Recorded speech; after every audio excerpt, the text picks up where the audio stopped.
নমস্কার, জয় রামকৃষ্ণ। আশা করি তোমরা সকলে ভালো আছো, আনন্দে আছো।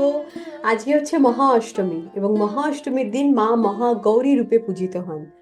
তো মায়ের আজকের যে রূপ সেটি আমাদের শুদ্ধতা বা পিওরিটি শেখায় এবং কিভাবে জীবনে পিওরিটি বা শুদ্ধতা আনতে হয় তার যে বিশেষ উপায় শাস্ত্রে বলা হয়েছে।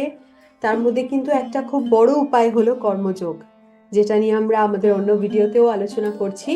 তো সেই কর্মযোগ মানে কর্ম ঈশ্বরের সঙ্গে আহ, এক হয়ে করতে করতে করতে মনের মধ্যে কিন্তু শুদ্ধতা বা পিওরিটি দেখা দেয়। তখন পিওরিটি বলতে কি হয়, এখানে তোমার কোনো রকম কোনো মানে আস্তে আস্তে যে মলিনতাগুলো আমাদের মনে থাকে, কারণ সংস্কারের অনুযায়ী তো আমরা ভীষণভাবে অন্ধকারাচ্ছন্ন হয়ে গেছি না, আমাদের মনের মধ্যে বিভিন্ন রকমের বাজে কুসংস্কার বা বাজে সংস্কার এসে ধরে নিয়েছে।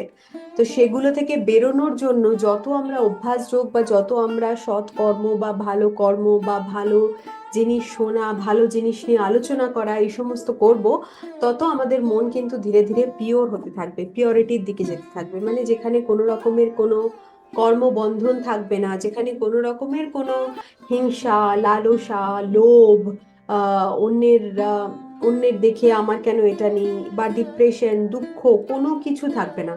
মানুষ সবসময় আনন্দে থাকবে এবং আনন্দের সাথে তার সব রকম অবস্থাকে, সব রকম সময়কে সে অ্যাকসেপ্ট করবে। যেরকম ধরো মায়ের মধ্যে আমরা দেখি, তো মায়ের এই মানে এই হৃদয় মলিনতা সম্বন্ধে আমরা কি দেখতে পাই, যে একটা খুব সুন্দর স্টোরি যেটা আমরা সবাই পড়েওছি মায়ের জীবনীতে, যে মা বসে গঙ্গার ধারে গঙ্গা চাঁদের দিকে তাকিয়ে বলছে যে তোমার মনেও, তোমার মধ্যেও যে দাগ আছে সেটিও আমার মধ্যে ওইটুকুও যেন না থাকে। তাহলে মানে আমাকে পুরোপুরি ভাবে নির্দাগ, যেটা সেটা সেরকম করে দাও, আমাকে পুরো মলিন করে দাও। মানে মনের মধ্যে যেন কোনো রকমের কোনো কটু চিন্তা বা কোনো রকমের কোনো খারাপ চিন্তা বা কারুর প্রতি কোনো রকম বিদ্বেষ, রাগ, ক্ষোভ ইত্যাদি জাতীয় যেন জিনিস না থাকে। যখন এগুলি সব আস্তে আস্তে সরতে শুরু করবে মনের মধ্যে, তখন পজিটিভ কোয়ালিটি গুলো আসতে শুরু করবে, যেমন প্রেম, করুণা, অন্যের জন্য ভাবা, অন্যের জন্য করা। মানে যা কিছুই আমরা করছি বা যা কিছুই আমরা করছি বা ভাবছি, সবকিছু নিঃস্বার্থভাবে করা। এবং সেটা তখনই পসিবল হবে যখন মনের মধ্যে পিওরিটি থাকবে। যদি মনের মধ্যে পিওরিটি না থাকে, তাহলে যে কাজই আমরা করব সেখানে সবসময় আমাদের সঙ্গে স্বার্থ জড়িয়ে থাকবে, সবসময় ভাববো যে কি পাবো কি পাবো। কিন্তু যখন মলিন হৃদয় হয়ে যাবে, তখন শুধুমাত্র ঈশ্বরের বাস থাকবে মনের মধ্যে। আর তখনই কিন্তু আমরা আমাদের পথে, সাধনার পথে আরো এগিয়ে যেতে পারবো।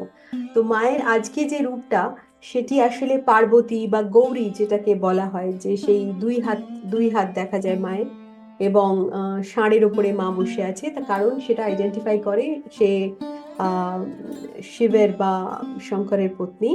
এবং সেই রূপেই মা আজকের দিনে পূজিত।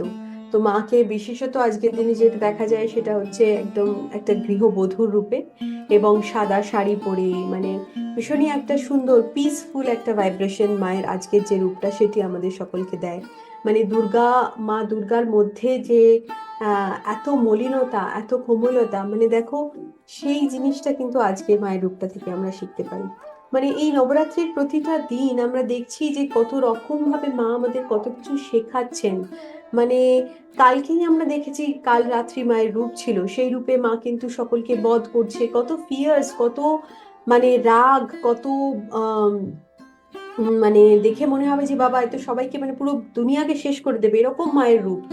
মানে চণ্ডাল রূপ যাকে বলে, মা ভীষণ ভাবে আহ চণ্ডিকা রূপ ধারণ করেছেন, কিন্তু আবার পরের দিনই মাকে আমরা দেখছি মহাগৌরী রূপে, হাতে একটা পদ্ম ফুল নিয়ে ভীষণ ভাবে একটা স্নিগ্ধ, সুন্দর, পিওর একটা ভাবনা মা দিচ্ছে।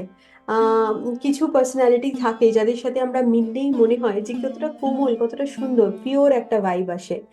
আহ সেটা মানে একটা সাত্বিক ভাইব ভাইব আসে আর কি। তো সেটাই হচ্ছে মায়ের আজকের রূপটা।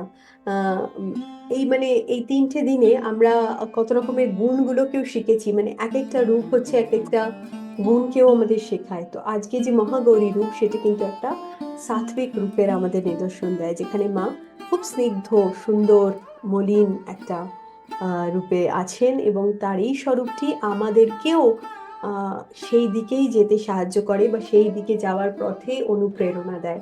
তো মায়ের এই সুন্দর স্বরূপটিকে কল্পনা করি এবং মায়ের কাছে প্রার্থনা করি যাতে আমাদের সকলের হৃদয় কোমল এবং পিওর এবং মলিনতা ভরে উঠুক, এবং আমরা সুন্দরভাবে আগে বাড়তে পারি আমাদের সাধনার পথে।